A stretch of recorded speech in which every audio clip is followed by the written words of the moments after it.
옆에 분 바라보시고 인사하겠습니다. 사랑합니다. 축복합니다. 여러분, 지금 요한일서 2장까지 마쳤는데요. 지난 시간의 내용들을 정리해 보면 지난 시간에 보았던 요한일서 1장과 2장의 주제는 하나님과의 사귐이었습니다. 그 사귐이란 주제를 통해서 성도가 확신을 가지고 신앙생활을 하기 위해서는 첫째로 계명을 잘 지켜야 한다고 했고요. 둘째로 새 계명인 형제를 사랑해야 한다라고 했습니다. 세 번째는 세상이나 세상에 있는 것들을 사랑하지 않는 것이다라고 했고요. 네 번째는 그리스도 안에 거하는 것이 주제였습니다. 자, 마지막 때 적그리스도가 활개치는 세상 속에서 성도로 살아내기 위해서는 처음부터 들은 것을 너희 안에 거하게 하라라고 말씀해 주었죠. 그렇기 때문에 우리는 주 안에 거하는 사람으로서 의를 행하는 자가 되어야 한다는 내용을 살펴보았습니다. 사실 앞에서 보았던 29절 말씀처럼 너희가 그가 의로우신 줄 알면 의를 행하는 자마다 그에서 난 줄 알리라.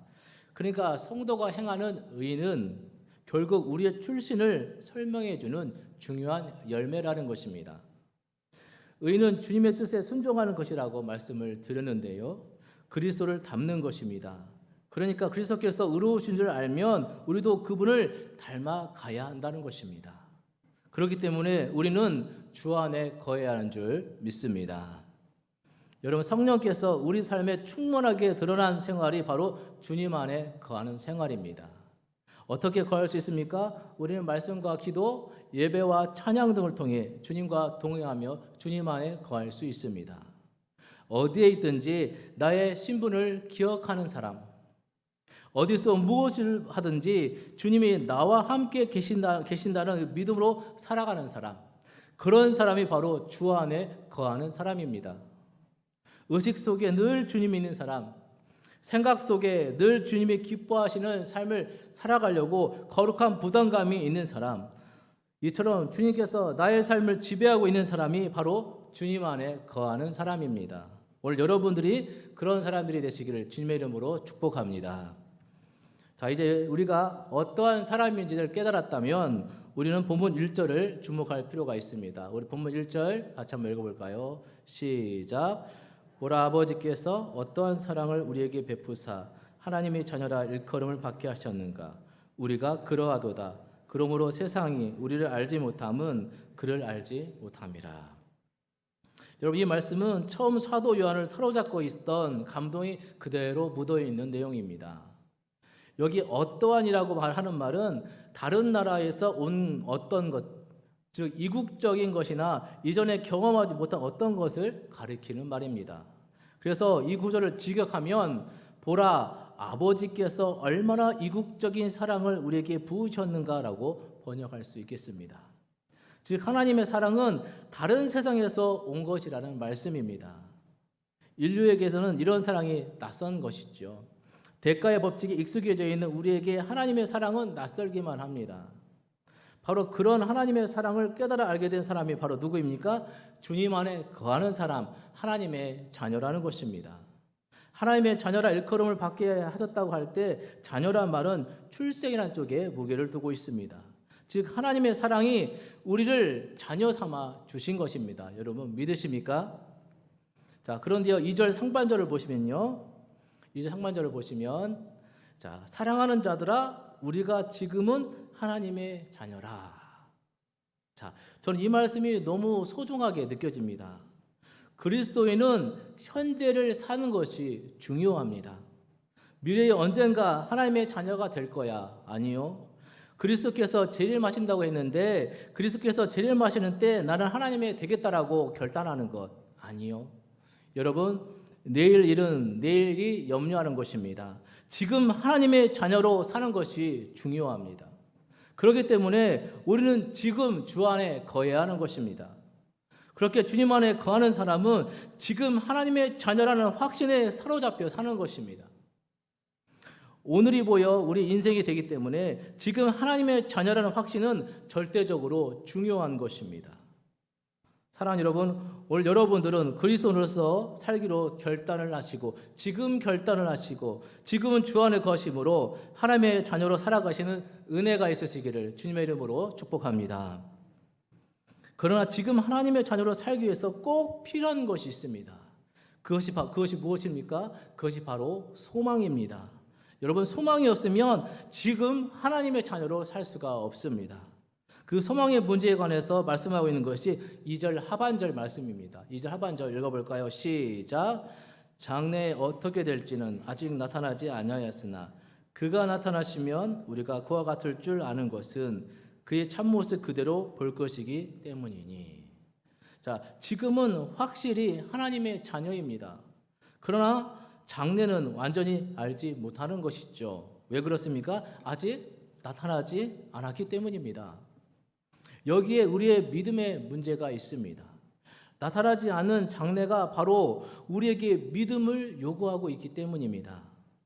믿음은 불확실한 장래만을 의미하는 것이 아닙니다. 이미 우리가 아는 것에서부터 출발을 해야 합니다.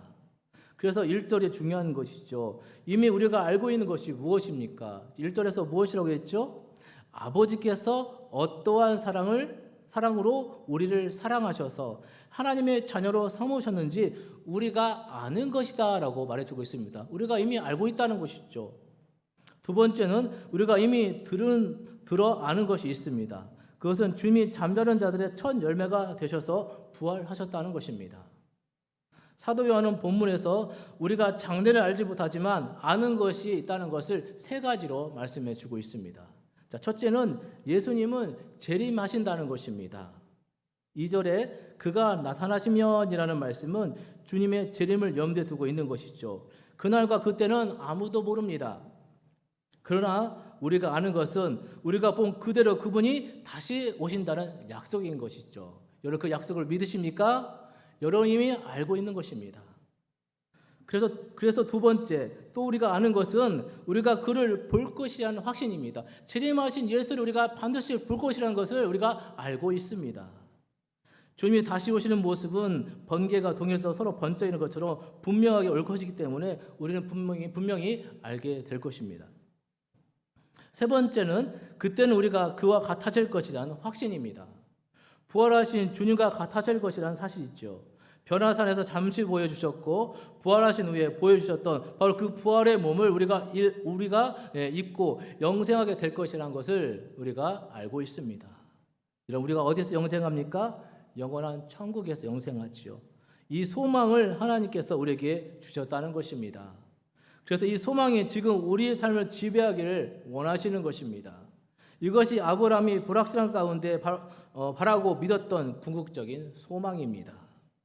천국과 부활에 대한 소망이 우리의 삶을 지배할 때 어떤 일이 일어납니까? 여러분 3절 말씀 보십시오. 3절 같이 읽겠습니다. 3절 시작. 주를 향하여 이 소망을 가진 자마다 깨끗하심과 같이 자기를 깨끗하게 하느니라. 아멘. 자, 이 소망은 천국 소망, 하늘 소망입니다. 그 소망에 헌신한 사람들이 바로 그리스도 안에 거하는 사람들입니다. 그 사람들은 이 땅에서 어떻게 살아갑니까? 그의 깨끗하심과 같이 자기를 깨끗하게 한다고 말씀합니다. 여러분, 그가 누구입니까? 바로 예수 그리스도입니다. 예수 그리스도처럼 깨끗한 삶을 살아간다는 것입니다. 즉 천국의 소망을 가진 사람들은 그리스도를 닮길 원하고 그리스도처럼 낮아져 섬기는 삶을 살아간다는 것입니다. 여러분, 이 말씀의 의미는 1차적으로 바로 뒤에 이어지는 4절 저로부터 성결한 생활임을 알 수가 있습니다. 천국의 소망을 간직하고 살아가는 사람들은 죄로부터 성결한 삶을 살기 위해서 몸부림을 치는 것입니다. 그리스도를 닮기 위해서 몸부림을 치는 것입니다. 여러분, 우리에게 소망이 없으면 아무것도 할 수 없습니다.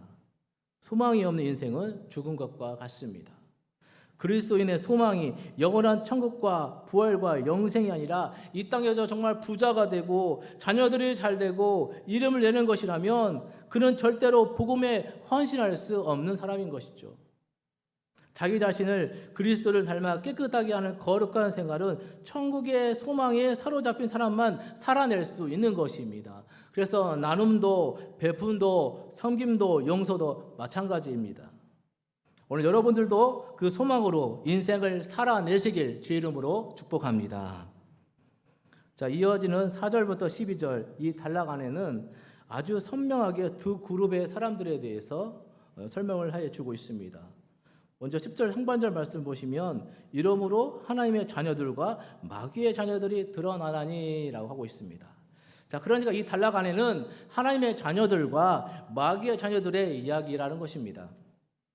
그렇기 때문에 우리는 하나님의 자녀들의 특징과 마귀 자녀들의 특징을 잘 살펴보면서 과연 나는 하나님의 자녀인가? 라는 질문을 던져야 합니다.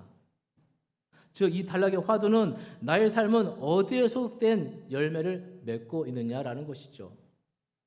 그렇다면 우리는 먼저 마귀에 소속된 마귀의 자녀들이 어떤 특징의 모습을 가지고 있는지 살펴보아야 하겠습니다. 자, 당연히 가장 핵심되는 단어가 무엇이겠습니까? 죄죠. 우리 4절 말씀 읽어볼까요? 4절 시작. 죄를 짓는 자마다 불법을 행하나니 죄는 불법이요. 아멘. 자, 그리고 8절 상반절에는요. 자, 8절 상반절 시작. 죄를 짓는 자는 마귀에게 속하나니 마귀는 처음부터 범죄함이라. 자, 여기 보면 마귀 자녀의 가장 특징적인 모습이 무엇입니까? 죄를 범한다라는 것입니다.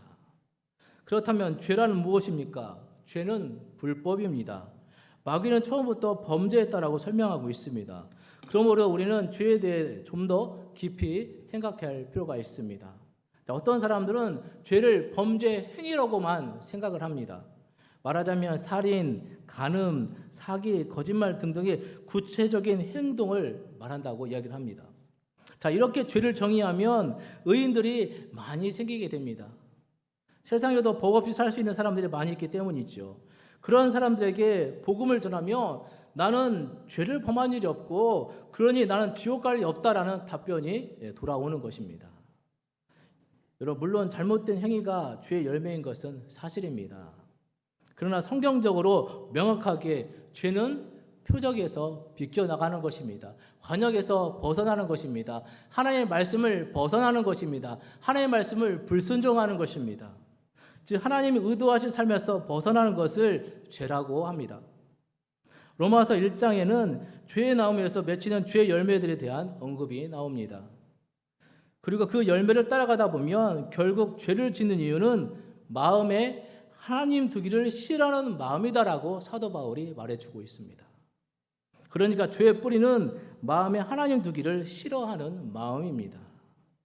다시 말해 하나님께 소속되어 하나님의 자녀로 살아가는 것을 싫어하는 마음이 죄의 본질이라는 것입니다. 우리가 세상 정신의 원형을 이야기할 때 항상 창세기 11장의 바벨 정신을 말합니다. 그 바벨 정신의 핵심이 무엇입니까? 하나님과 같아지고자 하는 마음이죠. 즉 하나님께 도전하고 스스로 하나님이 되겠다는 의지의 표현인 것입니다. 이렇게 마음의 방향이 틀어진 결과 맺는 열매들이 바로 죄의 열매들인 것입니다. 여러분, 마귀의 일은 영혼을 부패케 하고 마음의 정욕을 가득하게 하는 것입니다. 신은 죽었다고 고함치는 사람, 하나님은 없다고 교만의 찬소를 외치는 사람이 늘어가고 있는 시대를 우리가 살아가고 있습니다. 이것은 하나님 없기를 원하는 죄의 소원이고 마귀의 소원입니다. 포스트 모더니즘 시대에는 더욱더 하나님 없다는 자들이 늘어가면서 죄의 소원을 쫓아가려고 합니다. 하나님에 대한 무지와 불신앙이 보편화되어 가고 있는 시대, 하나님의 은혜에 대해서 냉담한 시대, 그러면서 교만과 자랑으로 자기를 자랑하는 시대를 우리가 살아가고 있습니다.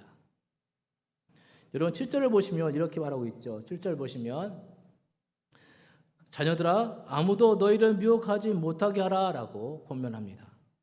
지금 요한일서의 수신자들이 미혹을 받고 있는 것은 가연설주의자들이 주장하는 영지주의 이단입니다. 자, 이 말의 의미가 무엇입니까? 우리는 중립지대에서 그리스도인이 되지 않았습니다. 우리는 모두 죄인으로서 죄 가운데 구원받은 사람들입니다. 그러므로 본래 우리는 육체와 마음이 원하는 대로 살기를 좋아했던 사람들이죠. 그런 우리를 마귀는 미혹하는 것입니다. 왜요? 마귀가 바로 온천하를 꿰는 자이기 때문입니다. 그러므로 마귀의 자녀 열매는 죄의 열매를 맺게 되는 것이죠.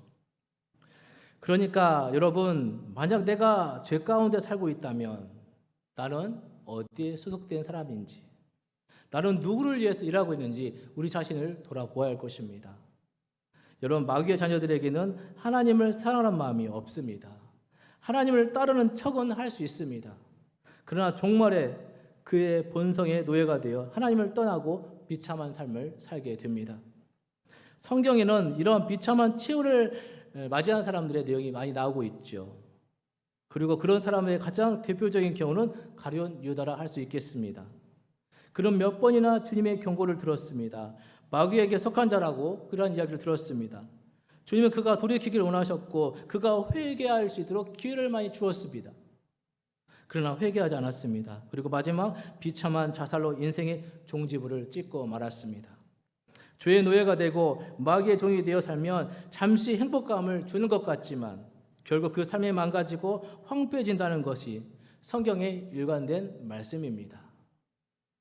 자, 그리고 본문 12절에 가인과 같이 하지 말라라는 말씀이 나오죠. 12절 같이 읽어볼까요? 12절 시작.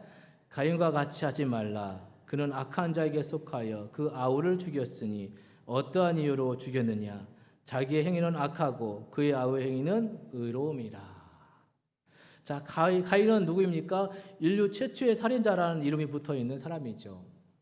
동생 아벨을 광야 유인해서 쳐 죽일 때 가인은 완전히 죄의 노예가 되었습니다. 하나님께서 그의 예배를 받지 않으신 것은 바로 그의 이러한 마음, 즉 그가 마귀에 속한 자였기 때문이었습니다. 그러니 그가 그렇게 마귀의 일을 치밀한 계획을 세우고 거리낌 없이 행했던 것입니다. 가인과 같이 하지 말라고 말씀하면서 그가 악한 자에 속했다라고 말씀합니다. 그 아우를 죽인 것은 그가 맺은 열매라는 것이죠. 자기 행위는 악하고 아우의 행위는 의롭기 때문에 죽였다는 것입니다. 이것이 바로 마귀에 속한 자의 모습입니다. 죄로 가는 길입니다. 그래서 주님은 죄는 모양이라도 버리라라고 우리에게 말씀하셨습니다. 그런데 우리에게는 그런 마귀의 일을 멸하시는 분이 계십니다. 여러분 8절 하반절 보실까요?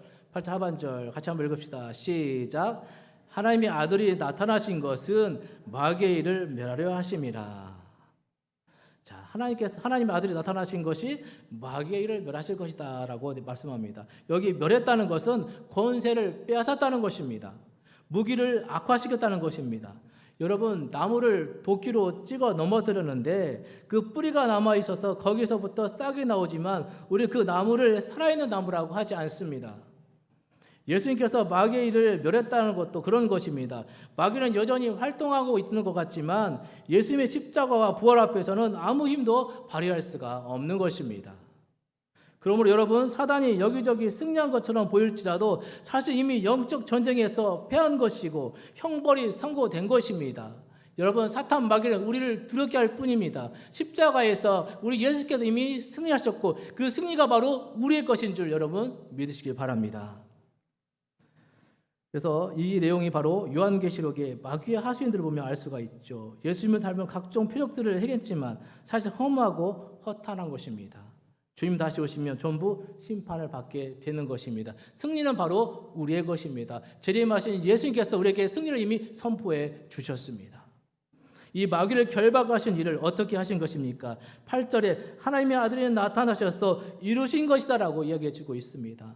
그리고 5절, 예수님께서 이 세상에 오신 목적이 무엇입니까? 그가 우리 죄를 없애려고 오셨습니다.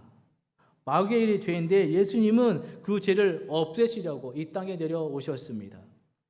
어떻게 우리의 죄를 없애셨습니까? 그분이 친히 화목제물 되어주셔서 우리의 모든 죄를 사하여 주셨습니다. 이것을 믿고 주님을 영접하는 자들에게 하나님의 자녀가 되는 권세를 주셨다라고 우리에게 말씀하여 주십니다. 여러분 믿으십니까? 아멘. 그렇기 때문에 6절 보시면요. 그 안에 거하는 자마다 범죄하지 아니하나니. 이 말씀은 죄 사함을 받고 예수 안에 거하는 성도라면 논리적인 결론이 그 삶 속에서 계속 죄를 지을 수 없다는 것입니다. 계속해서 죄를 지어서도 안 된다는 것이죠. 그래서 여러분 4절부터 10절에 죄와 관계된 동사들을 보면 전부 현재 시제로 되어 있습니다. 4절에 죄를 짓는 자마다라는 계속 죄를 짓고 사는 자마다라는 의미고요.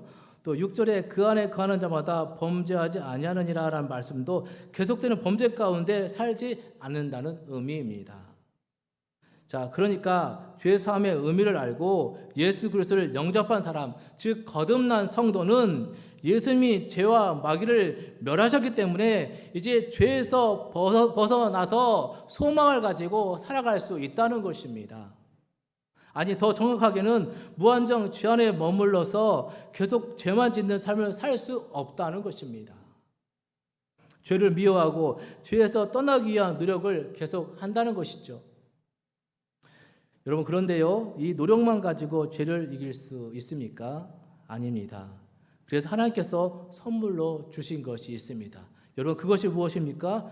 9절에 하나님의 씨입니다. 이 씨를 칼빈은 성령이라고 하고요, 또 다른 사람은 예수 그리스도의 생명이라고 말하는 사람도 있습니다.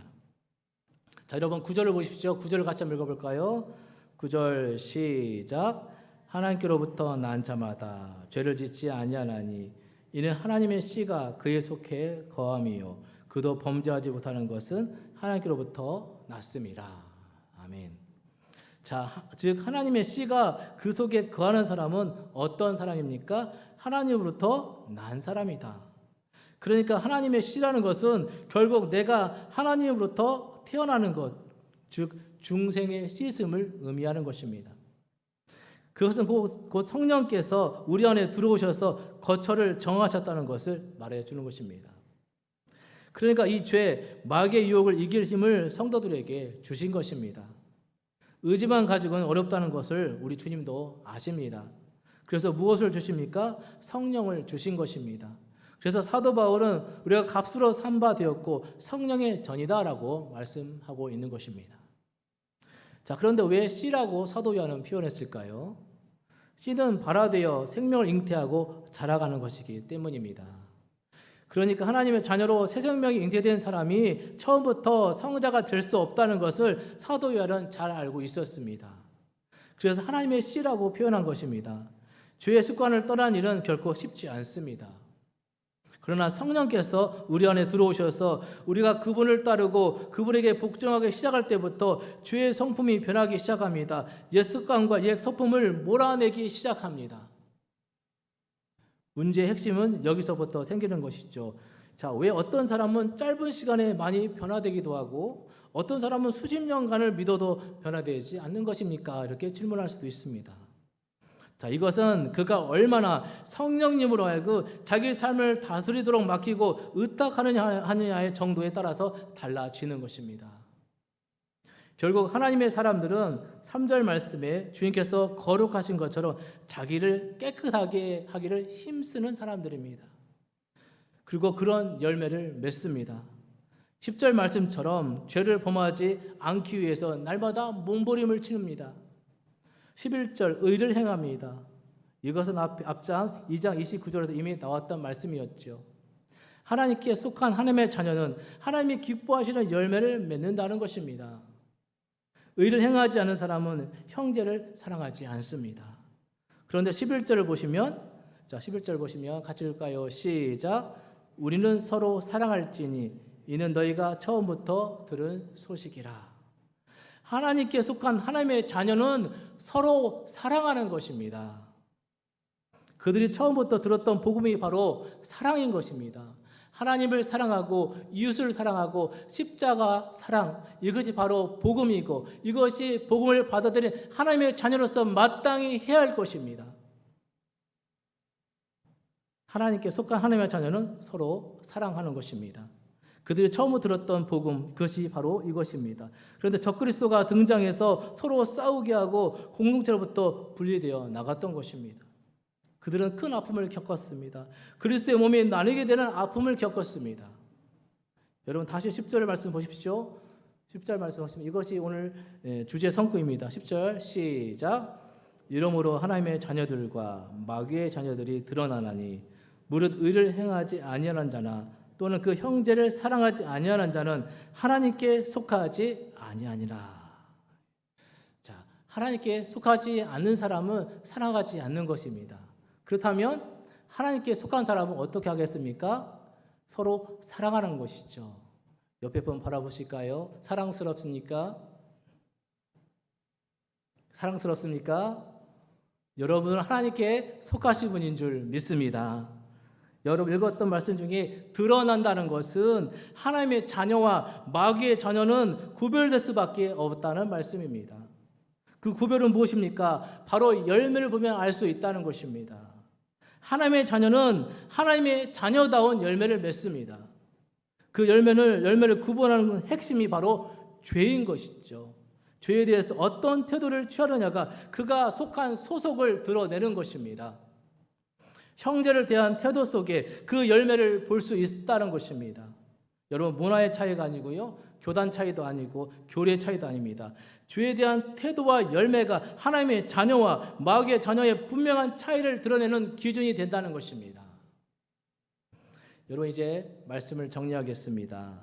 오늘 말씀처럼 주님 안에 거하는 하나님의 자녀인 우리는 이 소망을 가진 자마다 자기를 깨끗하게 할 뿐만 아니라 우리는 서로 사랑할지니 이는 너희가 처음부터 들은 소식이라는 말씀을 분명히 믿고 순종해야 하는 줄 믿습니다. 오늘 가인의 이야를 여러분 분명히 기억하셔야 할 것입니다. 우리가 하나님의 자녀가 분명하다면 내 삶이 하나님의 자녀란 것을 증거하도록 말씀의 성령님께 순종하시는 여러분이 되시길 바랍니다. 그것이 우리가 행복해지는 길이며 마귀를 대적하는 길입니다. 죄로부터 승리하는 길입니다. 여러분, 하나님에게 속한 사람은요, 다른 사람이 아니고요, 따뜻한 사람, 함께하고 싶은 사람, 나누고 베푸는 사람, 여러분들이 그러한 사람들이 되시기를 주님의 이름으로 축복합니다. 그럴 때 여러분들이 가장 행복한 그리스도인들이 되는 줄 믿습니다. 이런 주를 향한 소망을 가진 우리의 오늘을 그런 날로 만들기 위해서 최선을 다하는 하루하루 복된 삶을 살아가시는, 그래서 그리스도 주 안에서 행복한 여러분들이 다 되시기를 주님의 이름으로 간절히 축원합니다. 기도하시겠습니다. 하나님 아버지, 은혜와 사랑을 감사드립니다.